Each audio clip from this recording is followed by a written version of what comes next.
The Scorpius could have taken direct hits with little or no major damage from 100 rockets of the kind Rip had used, but Commander O'Brien took no chances. When the alarm bell signaled that the outer hull had been hit, the commander acted instantly with a bellowed order. The Planeteers on the asteroid blinked at the speed of the cruiser's getaway.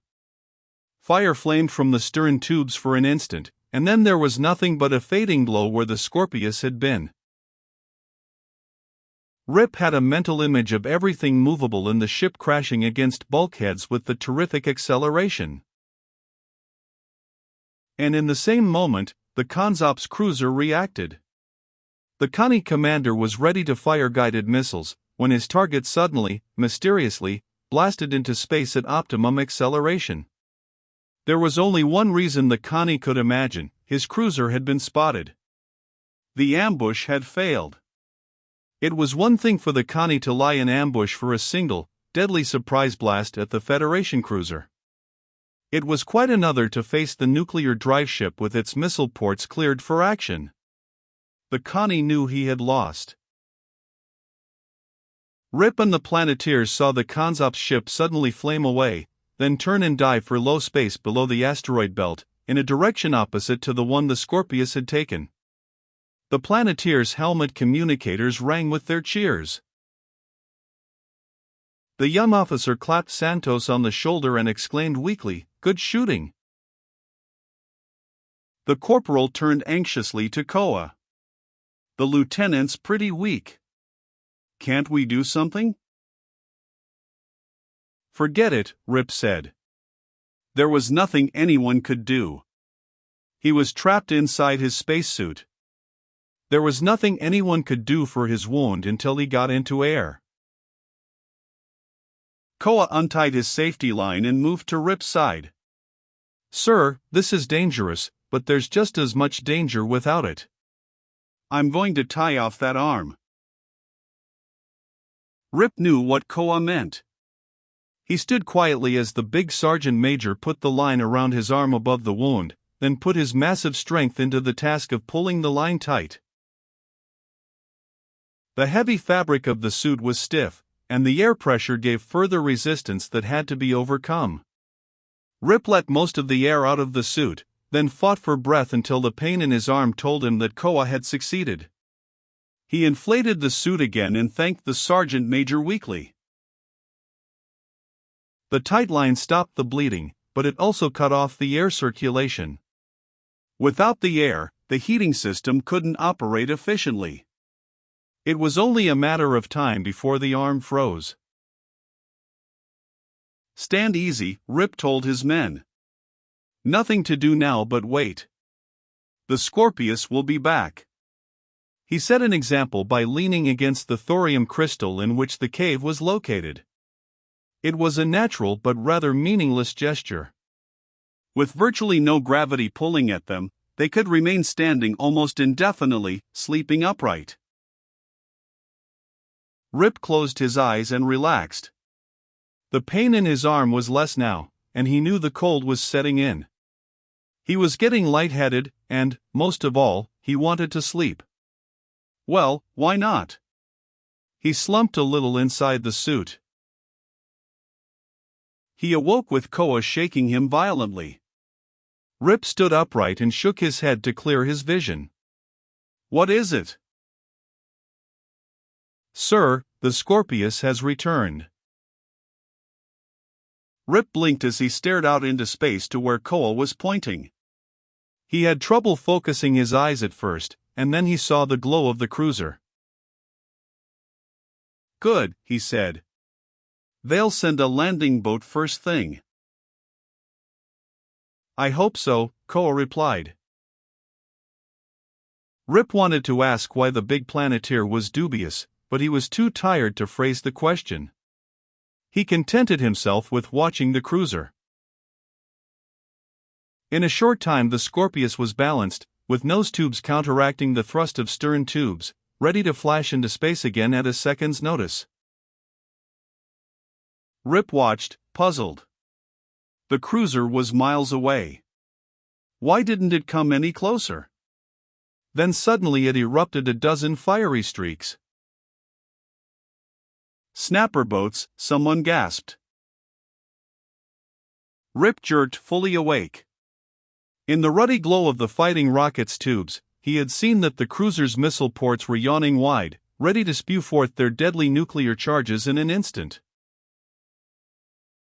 The snapper boats flashed toward the asteroid in a group, sheared off, and broke formation.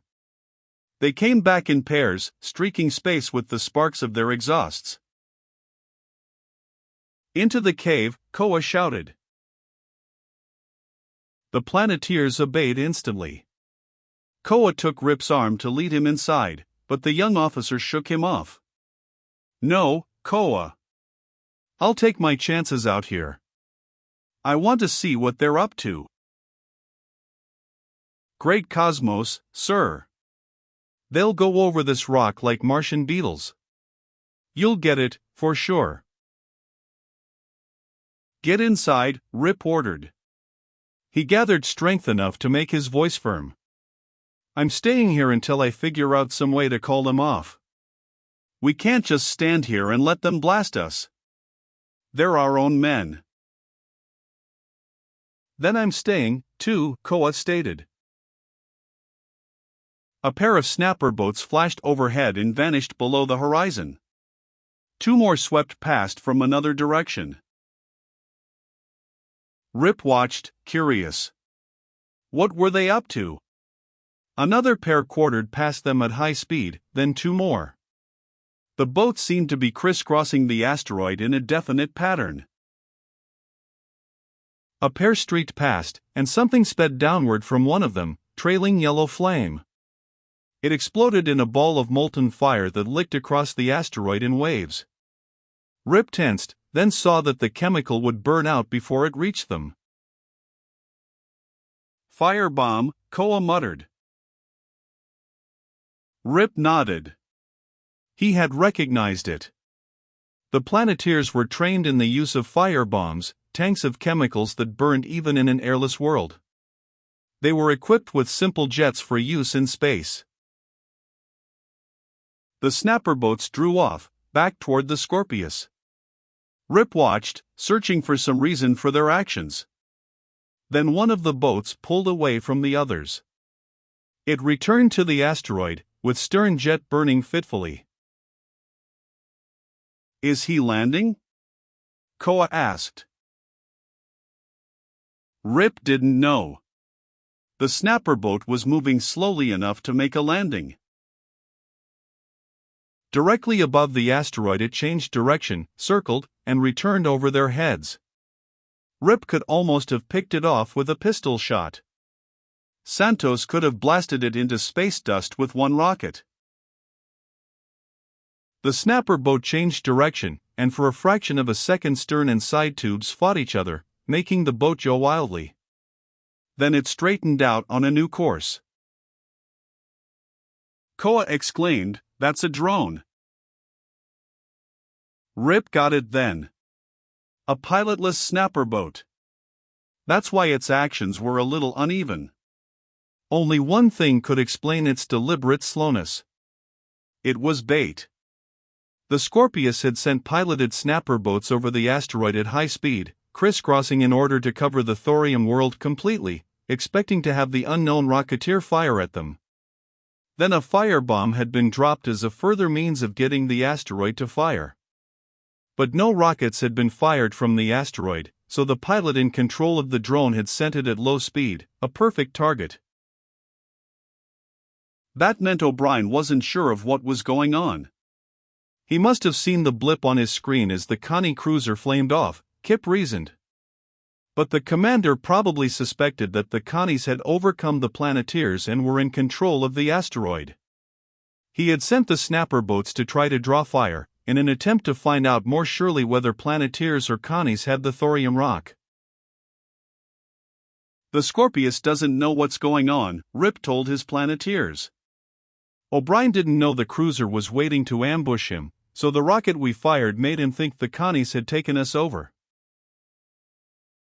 He put himself in O'Brien's place. What would his next step be? The snapper boats hadn't drawn fire, even when a drone was sent over at low speed. The next thing would be to send a piloted boat over slowly enough to take a look. Rip hoped O'Brien would hurry. There was no longer any feeling in his arm below Koa's safety line. That meant the arm had frozen. He had to get medical attention from the Scorpius pretty soon. He gritted his teeth. At least he was no longer losing blood. He wasn't getting any weaker. But every now and then his vision fogged, and he had to shake his head to clear it. The pilotless snapper boat made another slow run, then put on speed and flashed back to the group of boats near the cruiser. Another boat detached itself from the squadron and moved toward the asteroid. Rip wished for a communicator powerful enough to reach the Scorpius, but he knew it was useless to try with his helmet circuit. The carrier waves of the snapper boats were on the same frequency, and they would smother the faint signal from his bubble. But the boats might be able to hear if they got close enough. He had a swift memory of the communications circuits. The pilots were plugged into their boat communicators. If a boat got near enough, he could turn up his bubble to full volume and yell. Not only would the boat pilot hear him, but also his voice would go through the pilot's circuit and be heard in the ship. Rip grabbed Koa's arm. "Let's move away from the cave a little farther." The two of them stepped away from the cave and stood in full view as the snapper boat moved cautiously down toward the asteroid. Rip planned what he would say. "Commander O'Brien, this is Foster." No, that wouldn't do. Connies would know that Kevin O'Brien commanded the Scorpius, and if they had taken over the Planeteers on the asteroid, they would also have learned Rip's name. He had to say something that would immediately identify him beyond the shadow of a doubt. The snapper boat was closing in slowly. Rip knew the pilot and gunner must be tense, frightened, ready to blast with their guns at the first wrong move on the asteroid. He groped with his good arm and turned up his helmet communicator to full volume. The fighting rocket drew closer, cut in its nose tube, and hovered only a few hundred feet above the Planeteers. Rip summoned enough strength to make his voice sharp and clear. His words sped through space into the bubble of the pilot, echoed in the helmet, were picked up by the pilot's microphone, and then were hurled through the snapper boat circuit and through space to the cruiser's control room. O'Brien stiffened as the speaker threw Rip's voice at him, amplified and hollow-sounding from reverberations in the snapper boat pilot's helmet. "O'Brien is so ugly he won't look at his face in a clean blast tube. That no-good Irishman wouldn't know what to do with an asteroid if he had one." The commander turned purple with rage. He bellowed, "Foster." A junior space officer hid a grin and murmured, "Looks like the Planeteers still have the asteroid." O'Brien bent over the communicator and yelled, "Deputy Commander.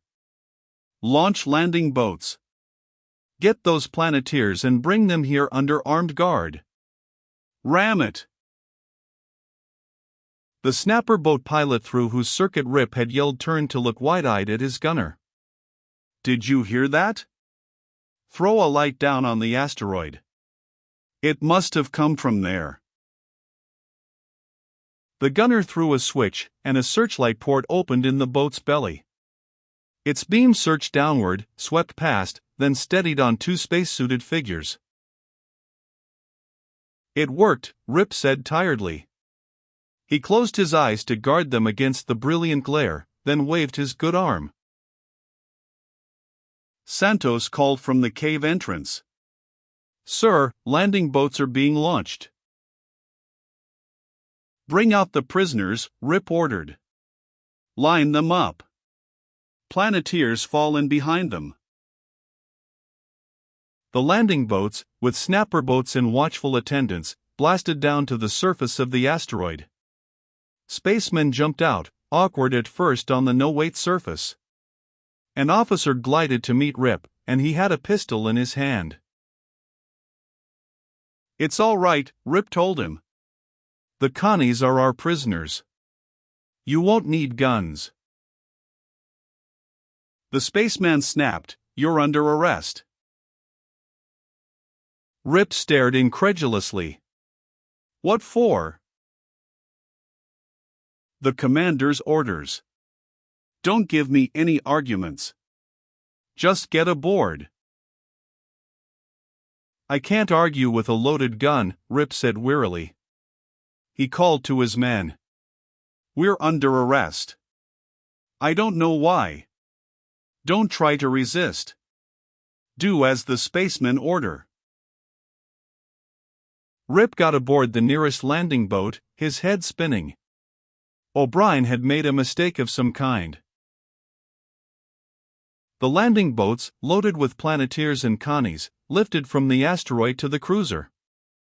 They slid smoothly into the airlocks and settled. The massive lock doors slid closed and lights flickered on. Rip waited, trying to keep consciousness from slipping away.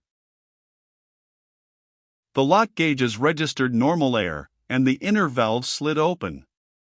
Commander O'Brien stepped through, his square jaw outthrust and his face flushed with anger. He bellowed, "Where's Foster?" His voice was so loud that Rip heard him even through the bubble. He stepped out of the boat and faced the irate commander. O'Brien ordered, "Get him out of that suit." Two spacemen jumped forward. One twisted Rip's bubble free and lifted it off. The heavy air of the ship hit him with physical force.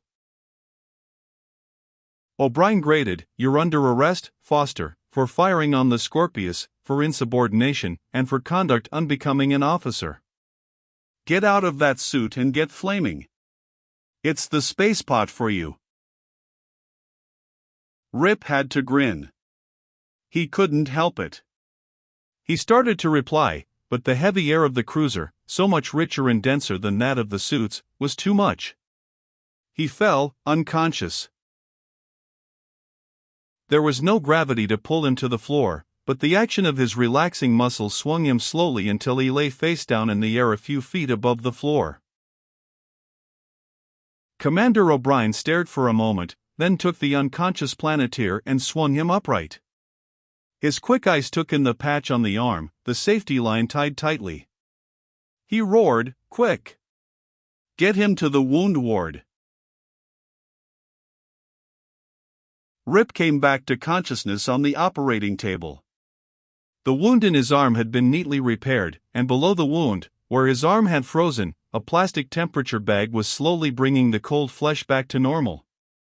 On his other side, a pulsing pressure pump forced new blood from the ship's supplies into his veins. A senior space officer, with the golden lancet of the medical service on his tunic, bent over him. "How do you feel?" Rip's voice surprised him. It was as full and strong as ever. "I feel wonderful. Can I get up?" "When we get enough blood into you, and your arm is fully restored." Commander O'Brien appeared in the doorframe. "Can he talk?" "Yes. He's fine, sir." O'Brien glared down at Rip. "Can you give me a good reason why I shouldn't have you treated for space madness and then toss you in the spacepot until we reach Earth?" "Best reason in the galaxy," Rip said cheerfully.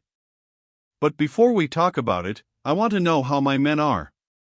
One got cut, and another had his bubble cracked. Also, one of the Connies got badly cut, another had some broken bones, and a third one bled into high vac when Koa cracked his bubble." The doctor answered Rip's question. "Your men are all right. We put the one with the cracked bubble into high compression for a while, just to relieve his pain a little. The other one didn't bleed much. He's back in the squad room right now. Two of the prisoners are patched up, but the third one is in the other operating room. I don't know whether we can save him or not. We're trying." O'Brien nodded. "Thanks, Doctor. Now, Foster, start talking. You fired on this ship, scored a hit, and broke the air seal. No casualties, fortunately. But by forcing us to accelerate at optimum speed, you caused so much breakage of ship's stores that we'll have to put into Marsport for new stocks. And on top of all that, you insulted me within the hearing of every man on the ship. I don't mind being insulted by Planeteers. I'm used to it. But when it's done over the communication system, it's bad for discipline. Rip tried to keep a straight face.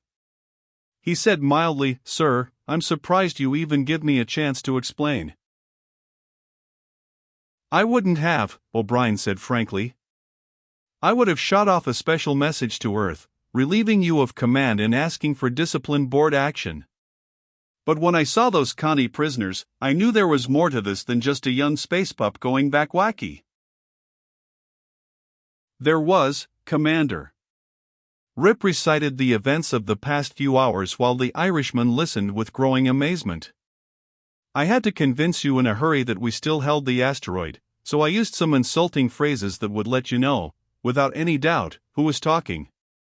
And you did know, didn't you, sir?" O'Brien flushed. For a long moment his glance locked with Rip's, then he roared with laughter. Rip grinned his relief. "My apologies, sir." "Accepted," O'Brien chuckled. "I'm rather sorry I don't have an excuse for dumping you in this spacepot, though, Foster. Your explanation is acceptable, but I have a suspicion that you enjoyed calling me names." "I might have," Rip admitted, "but I wasn't in very good shape. The only thing I could think of was getting into air so I could have my arm treated." "Commander, we've moved the asteroid. Now we have to correct course. And we have to get some new equipment, including nuclide shielding. Also, sir, I'd appreciate it if you'd let my men clean up and eat. They haven't been in air since we left the cruiser." For answer, O'Brien strode to the operating room communicator. "Get it," he called. "The Deputy Commander will prepare Landing Boat 1 and issue new spacesuits and helmets for all Planeteers with damaged equipment. Put in 2 rolls of nuclite. Sergeant Major Koa will see that all Planeteers have an opportunity to clean up and eat. They will return to the asteroid in 1 hour." Rip asked, "Will I be able to go into space by then?" The doctor replied, "Your arm will be normal in about 20 minutes. It will ache some, but you'll have full use of it. We'll bring you back to the ship in about 24 hours for another look at it, just to be sure." 60 minutes later, clean, fed, and contented, the Planeteers were again on the Thorium planet, while the Scorpius, riding the same orbit, stood by a few miles out in space. The asteroid and the great cruiser arched high above the belt of tiny worlds in the orbit Rip had set, traveling together toward distant Mars.